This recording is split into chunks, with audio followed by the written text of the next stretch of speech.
What is good, people? It is Robert and We got Gates here, you know what I'm saying? Mixed by a. Gates in the building. You're in the studio with us. We got some shit to talk to y'all about. Well, the reason we're doing this, just to start things off, is Yeah. we want to help you aspiring music engineers. Anything production, engineer, even the artist, like just how to record, fundamentals of stuff. So, and like basically like the way we met is just through like mutual friends. And I'm at a point in my career like engineering, and you started off rapping, right? Like that's kind of how you got into the music, right? You're more so on the rapping side of it. Correct. I And did start off then- rapping. And then you kind of like you realized that it took like engineering and there was more to it, and you started producing, Correct. and then you realize that it's like it's not just I can't just rap, like I got to be able to figure out all this shit at once. So we would always just be talking about anything that had to do with production Facts. and we're kind of in different on the timeline. Like he's kind of more towards the beginning, I guess. I mean, how long have you been doing it? Like how long ago did you start rapping? Well, I started rapping when I was 18 years old. Now I'm 25. And then when did you start recording? Like at 18? Recording myself? Or just recording? Or just Yeah. in general? Yeah, when I was Right around 18? 18, 17, Okay. around there. And then were you recording yourself or you recording other people were recording you? So I had my friend who's a producer who was recording me. Okay. So he was recording me, coming over with his equipment, and I was just a rapper, Yeah. you know? So from there, I had requested beats from him. Okay. And I always said, can you add the trumpet? You know, if you like the boom bap, 90s hip hop, you know, that doom, doom, doom. So this is before you got into production at all. Before I got into production, when And I first started then rapping. did you get into production out of a necessity of being like I didn't have the beats that I wanted? Yes, and Yeah. because I was broke, I didn't want to pay for beats Pay on for YouTube. other people's stuff. Yeah. Okay, so if you're broke and you can't afford to hire Grammy-nominated engineers or talented engineers as myself, because we do charge, because as you can see behind me, all this gear, this shit costs money. This booth costs money. Everything costs money. So that's the reason that we charge, because it's our craft, you know? So it's like, if you can't afford that, then this is for you. This is for you to learn the fundamentals of recording, mixing, and just knowing that that process can make or break your record. And people who have the ears, they won't even listen to your stuff if it doesn't sound good, because they can't. Their brain won't process it as a track. Like I could hear it, doesn't sound good, even if it's the best written song. Like something about it, I just can't do it. So Not to say it should discourage you from attempting it. for 'Cause 10 years, my shit didn't sound good. my shit don't sound good now. And some people will listen to it, some people won't. But if you want the ears of like a label or, you know, high up execs with money who are going to invest and see money come back from it, then you need your shit to be quality. And it's the same thing with like video, you know? So yeah, so basically we're here to talk about that kind of shit.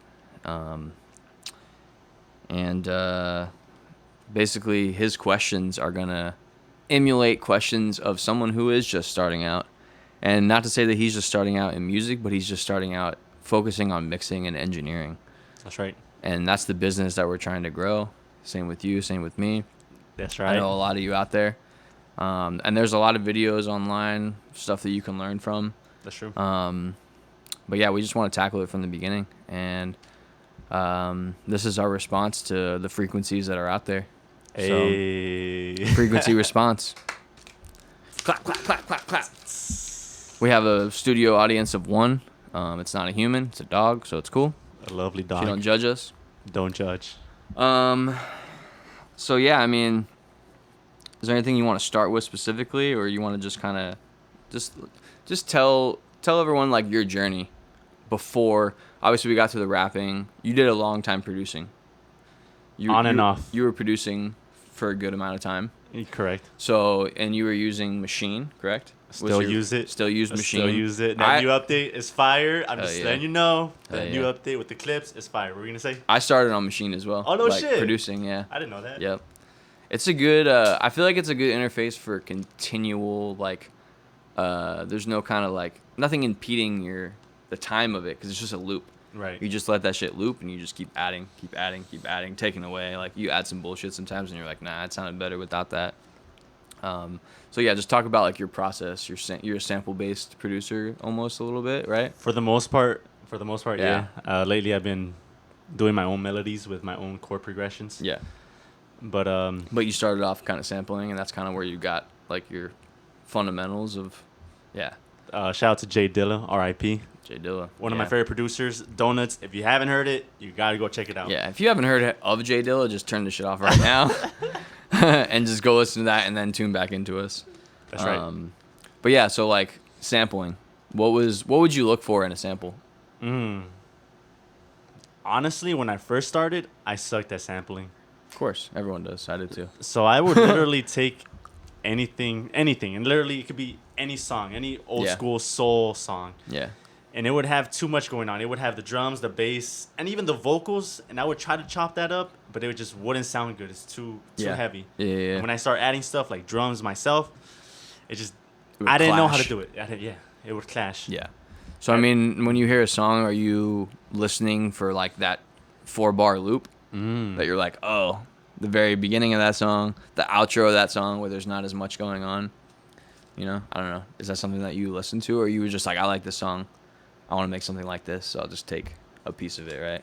Yeah, the way I go about it is I would listen to like 1 or 2 instruments, because in some songs, you know, there's a breakdown where they only play 1 or 2 instruments. Yeah. And then they have some like lovely chords in the piano, and then maybe some trumpets in the background. So it's already layered. Yeah. So what I like to do is go off feeling. Mm-hmm. Whatever I feel that moment, Yeah. I just like to grab it. And normally I don't like to loop. It's just I just like chopping it up myself and just Okay. So playing you with lay it out on the keyboard, Oh, for sure. and then kind of like Oh, for get sure. your own rhythm to it. For sure. And would you start out would you use the same like pitch, or would you pitch it up or down, or would Interesting. you just kind of use like what they give you right there, like when you started off at least, before you discovered that? You Oh, know? shit. Even to... Can I cuss? Curse? Of course. Cuss. Yes. When it comes to pitch, even to this day, I just use the regular pitch. So you use okay. Sometimes stuff that people don't hear is like I would pitch it up just a little bit, 3 Yeah. semitones, and it would give it that Semitones. Kanye vibe, you know, with the high pitched noises. That's Yeah. nice. The vocals, oh, Yeah. I Sexy. mean, I think most of the time you want to change it just a little bit, so it's not sure. like exactly like, because then I feel like if you don't change it, it's more so like a remix rather than like a sample, like or like a reinterpretation of their production. that's true. But yeah, that's important. So you would lay it out on the keyboard, and then you would just kind of add elements around it, Of course. and then you would just. I mean, you used to. I remember when I first met you, Hmm. you were doing that, and then you were recording something over probably like same day or next day, Yeah. and then just putting it out, which is great. I recommend that. Like, if you want to grow from something, you got to just put it out, put yourself out there, be vulnerable, and that's probably when you start to see like people interacting with you. the most engagement Yeah. is when I started posting videos, posting myself, Yeah. stories. Yep. Just telling staying people- active. Yeah. Staying active. Right telling on. people why I'm doing it. Like, I think that's an important key. The education of it, I or would just the passion behind it, I guess. I would say passion, Yeah. you know, because people want to know why you're doing it. You know what I'm saying? So if someone says I do this for money, it doesn't sound as captivating as like I've been loving hip hop since I was 5. Yeah. So why are you doing this right now? Why are you here? Honestly, the reason I'm doing this right now, it always changes, to be honest. Mm-hmm. A few months ago, I was trying to give people the same feeling that Jay Dilla gave me. So that's why I was going sample-based beats. But right now, I'm just more focused on growing in the engineering side, because to me, that's fascinating. You know, when you could just get a sound or just a whole track. You get track outs, and you could just literally manipulate and just add effects Yeah. and just change the record. Possibilities are endless. Endless. Yeah. So I mean, I'm just passionate about it. I just like it. I love it. There it is. That's it. That's the word I was looking for. If you're not passionate about this, find something else to do that you're passionate about. 'Cause, you know, it's like the whole saying, like, if you love what you do, you're not really working. Like, we do this shit. We're like, fuck, we got to go to work today and make some music. Nah, I'm excited to get up, get in the studio, make some shit. Like, even if I'm getting paid, if I'm not getting paid, like, it doesn't matter. I'm still, and you don't want someone working on your shit that's not passionate about it. Right. It's like when you go to a restaurant and the cook is just like in the back and he's pissed. He's having a bad day. Like, he doesn't even want to be here. You don't want to eat that food. You want to go to the place where, like, even if it's like a burger joint, it's not like a gourmet place, but this guy, like, just takes time with his burgers. Like, everything's perfect. It's cooked right. The accoutrements are all right. The sauce on the side is fire. Like, gotta get some love in there, you know? For sure. It's like a good recipe. So that's the first thing. If you don't love this shit, it's probably not for you. Don't force it. Don't force it. Because people who force stuff, we can tell. That's true. But honestly, I could kind of say I don't always feel like working on music. As much as I love it, sometimes there's those days where I'm just off and shit. I'm just like, and those days you don't have to work on music. You could work on yourself. That's true. You know what I mean? Read a book. Read a book. Go work out. Watch some videos. Yeah, get outside. Talk to some people about something completely different. That's right. Reach out to your friends in this weird time and see how they're doing. That's true. It's just have like a connection with people, because I think that's what music is about. Connecting, you know? If you're not connecting with anybody, it's like, what's the point? Collaborating. You could even collaborating is nice. Yeah. Yeah. And honestly, like, I don't meet a lot of people where I can talk technical with, and I think that's why me and you like hit it off, because it's like I have this technical side that I can kind of like think about it myself, but as far as like expressing it to other people, a lot of people don't understand what I'm saying. So it's like, it's almost like when you talk to somebody and they have like when you're talking politics and one person just doesn't follow politics at all.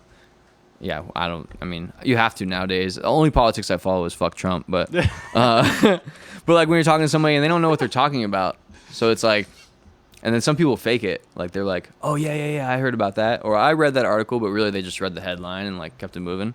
But you read the whole fucking thing and you were like passionate about it, yeah.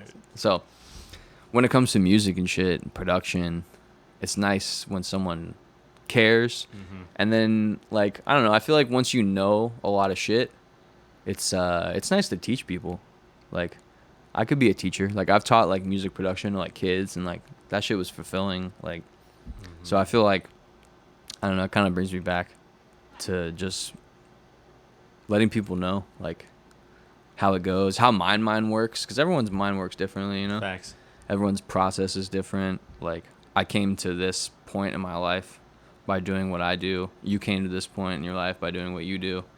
But once you really start to pursue it as a career, that's when I feel like it all can kind of mesh together. And yeah, I'm rambling, but what is your process? Where do you start? If someone sends you a whole song, unmixed, super raw, all the stems, all the tracks, where do you start? One, make sure everything's there. So a lot of times I'll level everything, and if something sounds like something's missing, then I'll just send them like a quick bounce and be like, I just want to make sure like you sent me everything, and everything that you gave me is in this session. I'm not missing anything.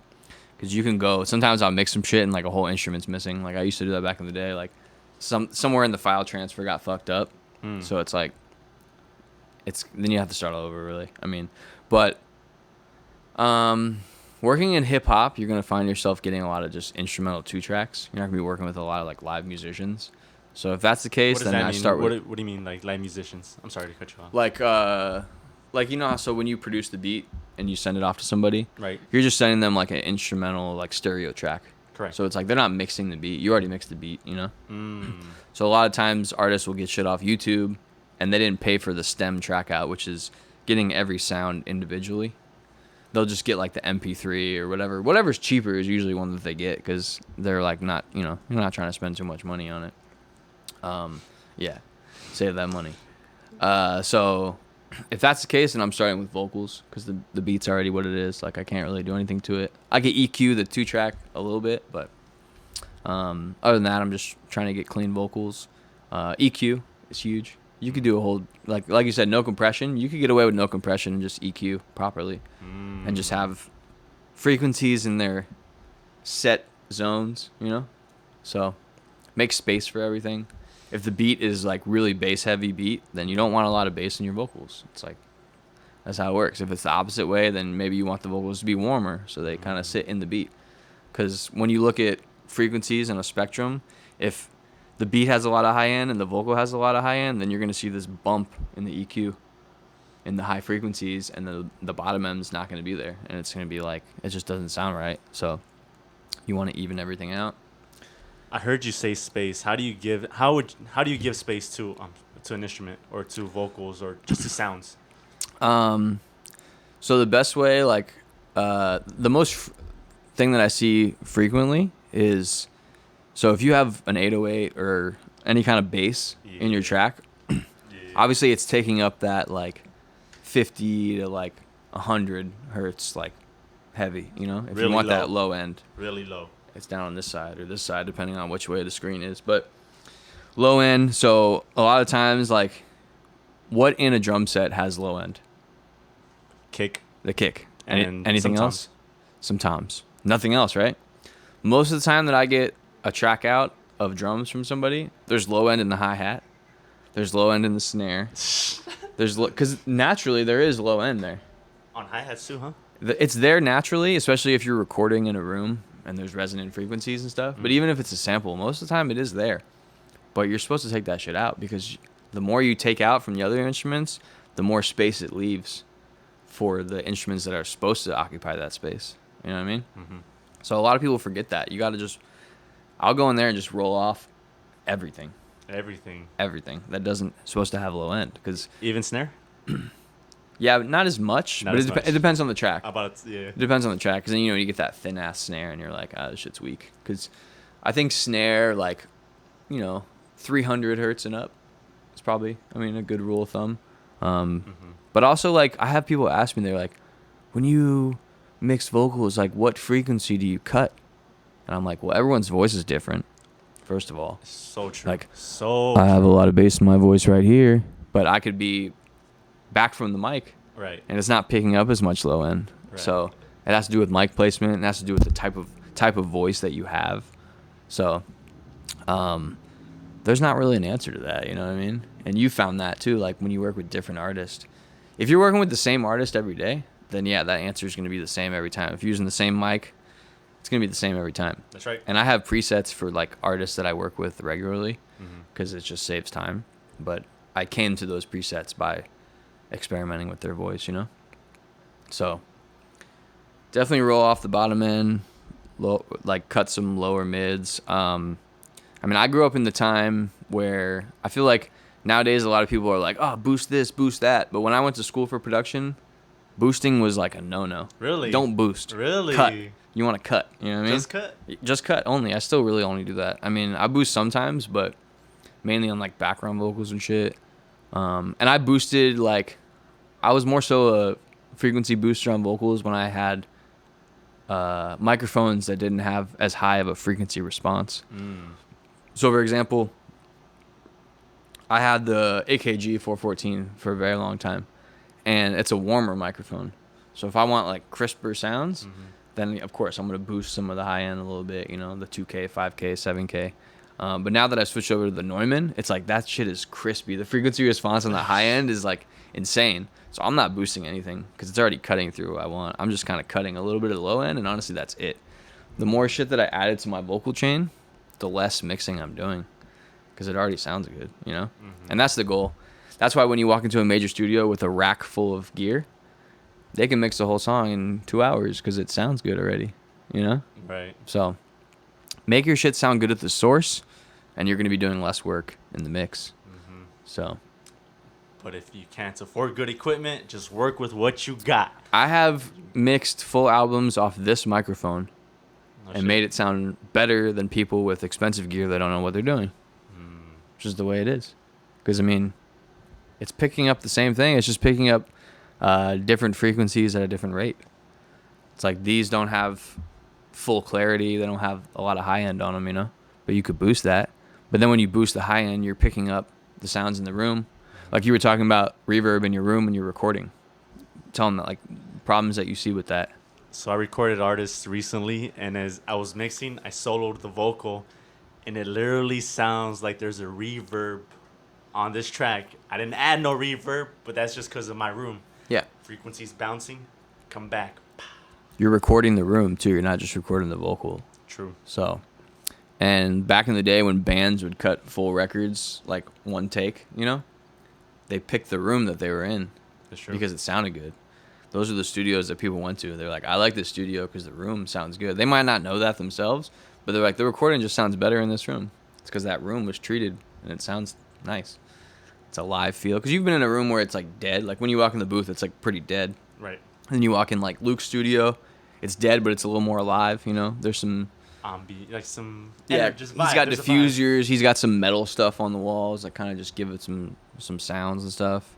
And it's almost like a like a plate reverb or room reverb. When you add a room reverb to like drums, it makes it sound more alive, right? Right. Not just so dead. Like if you take like a drum sample that's just straight MIDI, and you just drop it in there, you can tell it's MIDI. But if you throw a little bit of room reverb on it and anything else, you're like, oh, okay, that could be like a real drum set maybe. You could trick people, and that's all we're trying to do. We're just trying to trick your mind into thinking that this shit's real. It's true. We're fucking magicians. So, I mean, you mentioned school. I mean, you went to school for this. yeah. So I went to school like production, just focusing on like mixing and mastering and stuff. If you have the means of doing it, I highly recommend it because the people that are teaching you have been doing it. Like my professor has been doing it for like 30 years, Damn. So I'm sitting here doing it for 10 years teaching you.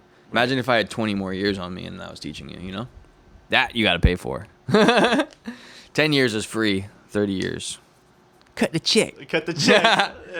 But yeah, I mean, and that's where I learned like a lot of shit that I did. But even going to school and learning someone for 30 years, like you can only learn so much. You got to learn a lot on your own. So you can take the fundamentals that they taught you and then expand on them for the next 10, 20 years. That's why most mastering engineers that are running the game right now have been doing this shit for like 50 years. Mm-hmm. Because like just the connection between their ears and their brain is more developed than anybody else's. With that being said, it's like someone could teach you how to bench press, but if you're not bench pressing, you're not gonna get bigger. Practice. Yeah. That's right. So bench press your ears. Listen to stuff that sounds good. Study things good. that are you? Sounds good because everyone's taste is different, right? For sure. I mean, all the major artists that you like, their shit sounds good. That's true. And we were just talking about that. You were like, oh, I like it because it sounds good, but can people break that down? What sounds good about it? Right. Like most people can't. No. They're just it sounds good. They're like, that sounds good. Yeah, because a lot of times like your brain works in weird ways. It's not going to tell you what you like and what you don't like. It's just going to say, I don't like this. You don't know why you don't like this. But once you become an engineer and once you mess with all the sounds, you know why you don't like it. I don't like it because the vocal doesn't sit right. I don't like it because the auto-tune's a little off. The reverb is too heavy. Everything's muddy. Like, it's just hard for your brain to be like, this is pleasing, Vice versa. I like the delay they did there for only like... Yeah. Like a little section, that one bar, the little delay, very but subtle. Raise the volume, just do them, just like. Yeah. Oh man. Mixed by Ali is really good at doing like crazy effects, but very subtly. So, I remember one thing my teacher told me. It was like, because I did the same thing. I had all these crazy effects, but I had them like turned up where the effects were almost louder than the damn vocal, because I was like, I just wanted to hear that, and I was obsessed with that part of the song, But most of the time when you do something, scale it back by like, 5-10 dB after you do it. So it's like it's there, but it's not like the focal point, It's just adding to the texture.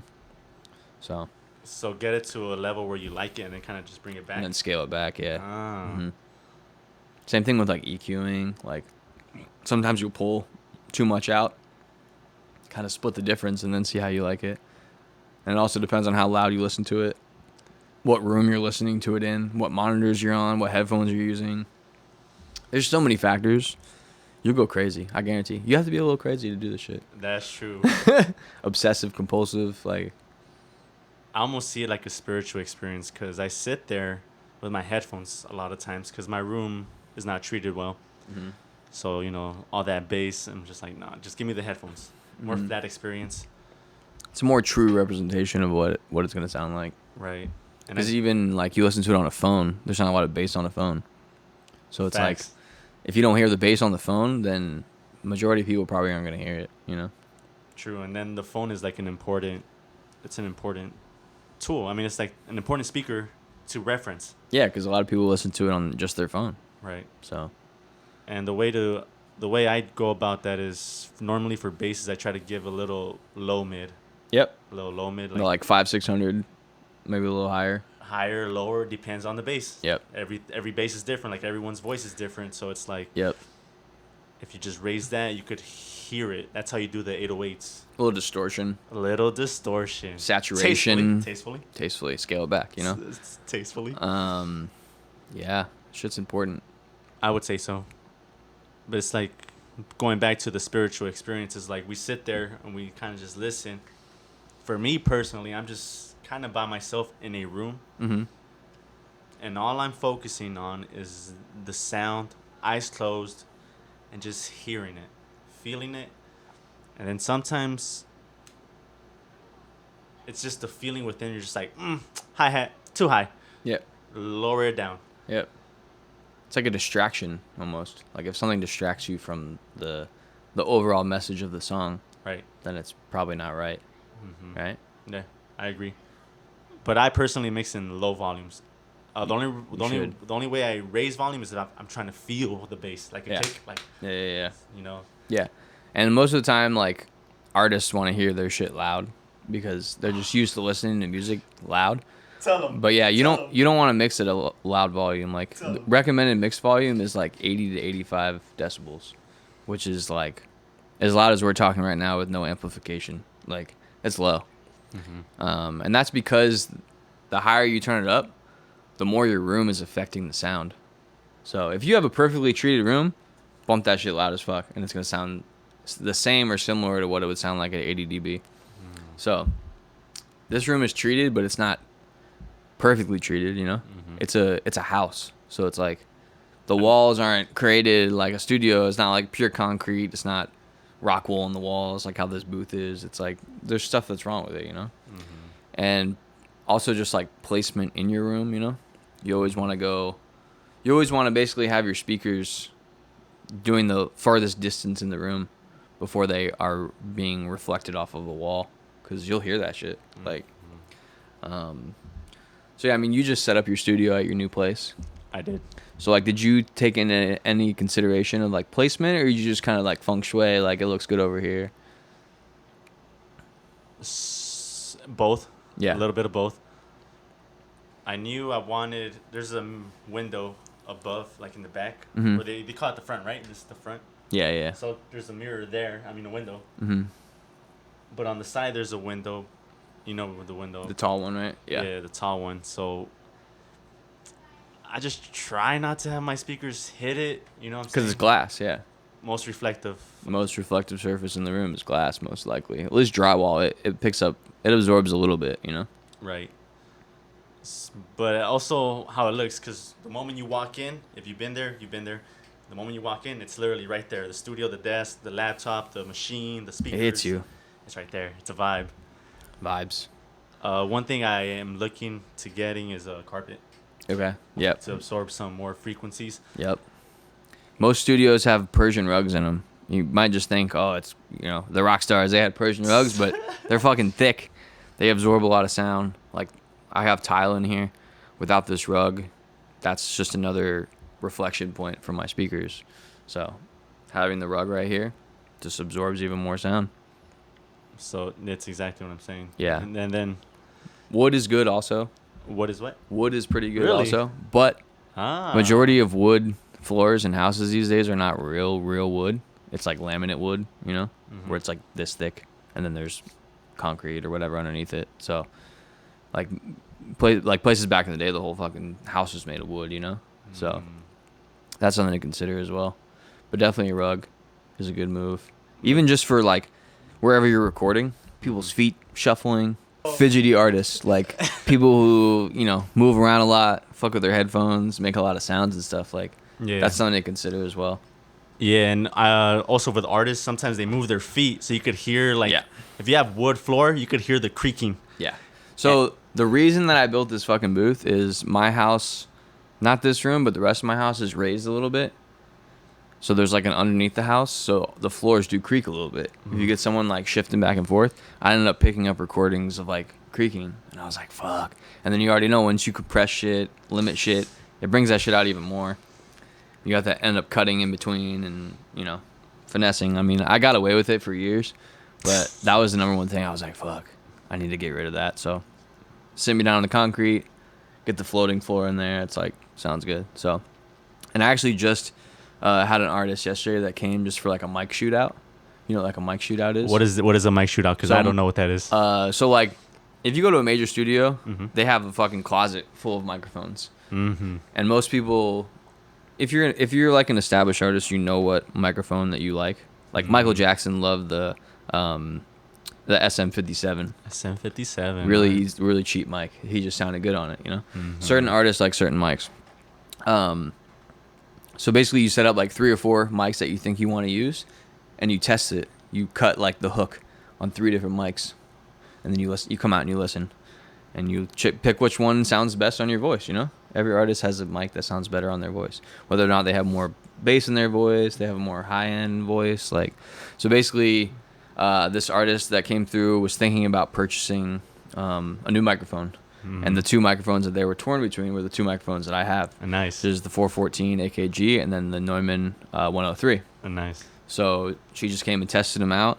And right off the bat, like once I've heard her voice before, but I've never heard her live. So it's like hard because in the mix you could change what your voice sounds like. Right. So as soon as I heard her voice, I was like, okay, I think the 103 is going to be better on your voice. So we started off with that. She recorded. And then we switched to the other mic. And then she came out and listened. And she's like, okay, which one do you like better? Which one's more pleasing to your ears? So that's a mic shootout. So yesterday you had someone come over for the mic shootout? Yeah, just to listen to some mics. And so the Neumann, for example, the Neumann TLM 103, it has a higher frequency response. So it picks up more of the sibilance and the high grumble, growl, I guess, of your voice. Yeah. And that's honestly the stuff that cuts through in the mix. Like I was saying, like I don't have to do as much with that mic because it already kind of cuts through. But the one thing I was telling her is that mic just picks up more sounds. So if you're a fidgety artist, you mess with your headphones a lot, or even like I have some artists that for some reason their mouth just makes a lot of noise, like when they like spit noise, or they move their mouth a lot when they sing. They're very expressive, so it just picks up more of that sound. And sometimes that's a bad thing because, like again, when you compress and limit, it brings out that shit because it's turning that part up. It's so mic choice is big, and then like distance from the mic, placement. Most of the time, you want to just put the headphones on. You want to listen. You want to come like if I'm right here, I'm getting more bass. Okay. So if I move back, less bass, less bass, less bass. So you want to almost use this as your first point of EQ. Like if you want your voice bassier, move up closer. But then when you're close and you hit the P's and the B's, the air is going into the mic. Even if you have a pop filter, it's still going to go in that shit. Facts. So I have some artists that are really good at that. Hassan is really good at hearing himself and like sitting right in that pocket. And when you buy a microphone, there's a manual that comes with it. I didn't know that. That tells you the recommended distance from the microphone. No shit. So like an AKG is 6 to 12 inches. But that's a big gap, right? That's a 6-inch gap. So from 6 to 12 inches, that's like up to your discretion. Like to pick for your ear, for your voice, what sounds good, I just learned something new right now, so see, we're here to teach. It's digesting in there. Yes, that's pretty cool. Yeah. Like for example, this whole podcast, I've been sitting back a little bit. You've been more on the microphone, closer to the microphone. So your voice is going to have more bass. That's true. So when I mix this, I'm going to cut out bass from him, and I'm probably going to not cut out anything from mine. So just make them sound the same, or vice versa. True. Something to consider. There's just so many factors. It's crazy. Tell the people what compression is. For those of you who don't know. I mean, if you don't really understand this stuff, it's basically just... so the first knob that you need to know on a compressor is the threshold. So the threshold is it's the volume at which your compressor begins to act. Okay? So if you want, say I'm regularly speaking at 20 dB, and you want your compressor to react at 22 dB, because my average is 20, but when I get louder, I go up to 27, So once I hit that 22 mark, that's when my compressor is starting to turn on. Mm-hmm. And then after that, you want to adjust the milliseconds at which the compressor reacts. So that's your attack and decay time. So the attack is, once I get to 22, depending on where I have the attack, 2 milliseconds in, that's when it starts to hit. 0 milliseconds, it hits immediately. And then, so you'll see the VU meter spike and start to reduce. And then you'll see it come back up. So that's the decay. So the rate at which that needle recovers. And that's going to be different for whether you're like rapping like Skippity pop pop. quick attack time, or if you're a singer and you're you're like getting into it and it's like a wave of sound. So you want to attack that differently, you know? Facts. I mean, so like you using compression, like did you, when you first use it, did you know what it was doing? Did you just kind of experiment? Yes. When I first started using compression, I did not know what I was doing. I was messing with knobs. I'm like, but what is it really doing? Yeah. I can't really hear a difference. Yeah. So one thing that I did that kind of helped me was just exaggerate the effect. 100%. Just threshold all the way down, negative 40 something, and then I start messing with attack and release. Then I start hearing that, and you visually see it too happening. Visually You're see like, it. oh shit, that looks crazy. There's a lot of red and orange happening. Like That's true. Yeah. So a lot of visual and a lot of even listening. You hear how fast and what the release and attack are doing, or the decay. Yep. And with that, when I first started using it and really getting used to it, I would adjust my settings there, like right there, like how fast, and then I would bring up the threshold all the way, so where it's only cutting like -1, 2, 3, even to 5 and shit. Dialing back, like we said. Way back, but Yeah. I mean way back. Well, because you want to compress, but you don't want anyone to feel the compression. Right. You want it to feel natural still, you know? Right. So that's the key. So that's good. That's a good rule of thumb. If you're just starting out, go ham on that shit, hear what it does, fuck it up, make it sound bad, and then dial it back to where your ears are like, oh, that's pleasing. Mm-hmm. So. Yeah, because if you're down there, it's going to be squashed. Yeah. And like a lot of times you hear like people starting out, they just squash everything, they limit everything because they're just trying to make it loud, you know? And it's like it ends up getting distorted. So. Distastefully. Sometimes. Distastefully for sure. Most of the time it's distasteful. Yeah.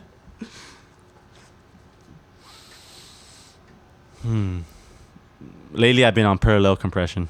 Andrew Sheps. I think I just put him on to Andrew Sheps. He's been watching some videos. If you're just curious about mixing in general, Andrew Sheps, check him out. YouTube. We were talking about education.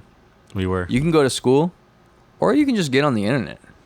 That's what you did, right? I mean, you just watch videos. Watch people who know what they're doing. Right. These days, you can go to YouTube University and fucking YouTube. ball out, you know? For free.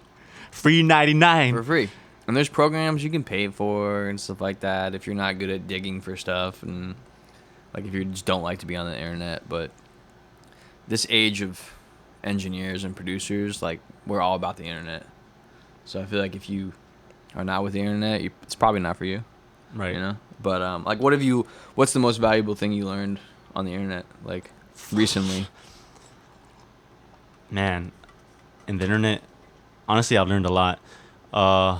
Because of Ali, mixed by Ali, who mixes Kendrick and all of the TDE camp. Yep. He's a beast. Mono. He mixes in mono. Mixing or that's in where he mono. adjusts the volume. He starts his mixes off in mono. That's right. That's exactly what I'm trying to say. You can make your stuff sound like it's stereo in mono. When you flip it to stereo, it's going to sound wide, you know? Mm-hmm. And mono, so stereo is headphones, left, right, speakers. That's why there's always two speakers when you're listening to something, because it's stereo. There's stuff happening on the left side that isn't necessarily happening on the right side, or it's happening more on the left side than it is on the right side, vice versa. Back in the day, when there was vinyl records, you could literally the drums were on the left side, and then a lot of the other stuff was on the right side. A lot of Rolling Stones records are like that. So you take the track now, you could split it into mono, you could take the right side, and you took the drums out somehow. There might be some reverb from the drums on the right side, just because they're trying to make it a little spatial, but they had shit that was just straight up split, because most of the times people were listening on mono, and most record players produced mono, so it was like, that was just how it was. So as technology advanced and shit, it's like, I mean, that's why there's like 5.1 digital surround sound now. Like you can make sounds come from behind you. That's Like, right. you know what I mean? Like that shit's crazy. People mix on that. Like if you're mixing for like a movie, they're mixing your shit in surround sound. And some movies just sound good, you know, and like Oh you're my like, you're in the God, theater, yeah, bro. IMAX, you just Yeah. My the engineer that taught me at my school, he did his main gig was mastering movie trailers. So Oh, he no would shit. so he would mix all his shit in 5.1 Dolby Digital Surround. And I remember walking into his studios and just like blowing my mind with stuff. Like he would just be like, check this out. And he would make something like bounce from like the back left to the front right to the front left to the back right. Like crazy. And us as engineers, we're playing with space. You see how he said back, Yeah. left to front, right, boom. There's this 3-dimensional room Mm-hmm. where you have front, back, up, and down. Yep. And in some cases, you know, you got the behind. Behind you. So do you know, like, if you want something to sound like it's in the back, what do you do to it? Normally, the way I go about that is, and correct me if I'm wrong, Yeah. or the way you go about it, I honestly just lower the volume and take away high end. Yep. And then another thing you could do to that is add a little bit of reverb. Because it's something Super that's wet? farther, not super wet, but like something that's farther away. You're this, like, as I move backwards, you're hearing the room maybe before you're hearing my actual voice. And then as I get closer, it's more clear, you know? So the same thing with the high end, rolling off the high end. A little bit of room reverb gets louder as I back up. It's like stuff like that, you know? Mm-hmm. And then obviously, like, the left right is easy because, you know, panning and stuff like that, you know? Right. But the whole forward, backwards, and then below and above, it's harder on a stereo, you know? But you can accomplish it with just effects and For stuff the- like that. And for the people who don't know, how would you go about up and down? Up and down, I think, is mainly frequency as well. Yeah, so like bass, it's the fundamentals of bass. Like most bass is mono. Bass, low end travels a farther distance than high end. So if it's like, you know, when you hear like your neighbors bumping some shit through the wall and you just hear the low end, it's because that bass just travels way farther. So it just automatically sits at the bottom. And that's why when you look at like EQs and stuff, most of the time it goes from low to high. It's like writing left to right, you know? So EQ shit, it's magic, really. Yeah. For me, like if you want some movement, like a lot of times, like in EDM world, like those uplifters, or even if you use hi-hats, like Volume and volume, but also mess with the EQ and make it automation. yep. From where like you cut the low and you slowly sweep up to the high, so it sounds Slowly like you're. gets more and more high end. Yeah. That movement. Automation is a big thing that a lot of people overlook. I think that's why plugins were created, because people are lazy. Because back in the day, people didn't use plugins really. Like I mean, they use like Right. some stuff, but a lot of stuff, like some of the best engineers don't use compression. They just automate it, because that's essentially what compression is doing, right? It's turning it down. Yes. So you yes. could just automate your track down at certain points very precisely, and that's compression. It's the same fucking thing. It's the rate at which you turn it down is your attack time. The rate at which you turn it back up is your decay time, you know? So that's why Andrew Sheps, he's saying he doesn't do really any compression on his inserts, because he's just automating everything. He's grabbing the faders and fucking working them, you know? Mm-hmm. So don't forget to do that. Do that on your reverbs, on your delays, on your volumes, on your pans. Move shit around. Everything. And experiment. Experiment. Like the coolest techniques that I have came from accidents. From me dropping a plug-in on a different track than I intended to drop it on. And I'm like, whoa, what the fuck? I stacked like, you know, a reverb on a delay, on a distortion, on an auto-tune on the reverb, you know, like something I fucked up. And I'm like, whoa, that sounds kind of tight, you know? One thing I just got big on literally like a day or two ago, just because I have the processing power, auto-tuning my reverbs, auto-tuning my delays at a quicker retune speed than the rest of the track. So it's like the shit in the background is just super in tune, you know? So that's cool. Yeah, just fuck around. Have fun. One of my favorite things to do is like a delay on a delay. Yep. just to give it, instead of like a 1/8, you could give it a 1/8, and on top of that, you give it like a triplet. Yeah. Just like. So you'll hear that first delay hit, and then after that first delay, you're hearing, the eighth note delay hit after that.